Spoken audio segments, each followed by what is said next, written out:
Welcome to Overthink, the podcast where two friends who are also professors think about the connection between ideas and, in this case, lived experience. I am Dr. David Peña-Guzman. And I'm Dr. Ellie Anderson. There's been so much discourse in recent years about who is entitled to tell which stories. Should Steven Spielberg have directed West Side Story? And how about that one movie in which Scarlett Johansson played an Asian woman? Or do you remember that white woman who wrote a novel about Latin American immigrants? What was the deal with that again? Oh, yes. No, the name of the book is American Dirt. And the author got a 7-figure advance for a book about Mexican immigration that was basically trauma porn. And needless to say, she's not Mexican.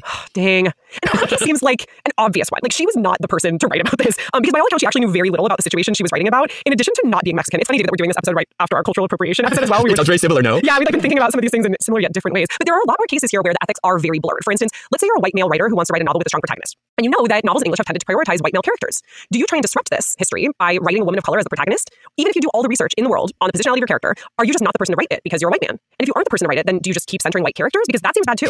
Yeah, stop writing altogether, perhaps. Poor guy. No, that's not at all fair. That is, I do not believe that. Let me go on record. But this reminds me of a really interesting New York Times article called The Limits of Lived Experience, where the author writes the following. Am I, as a new columnist for The Times, allowed to weigh in on anything other than a narrow sliver of Gen X white woman concerns? This way of thinking about writing can very quickly lead to a narrowing of creative activity, where all creative expression becomes essentially a form of memoir writing, where people are only telling stories specifically drawn from their pasts. And the issue is whether one needs to have a certain kind of lived experience in order to either tell certain stories or write certain characters. I've wondered about this a lot, and it's made me grateful that I am not a fiction writer. Touche. I mean,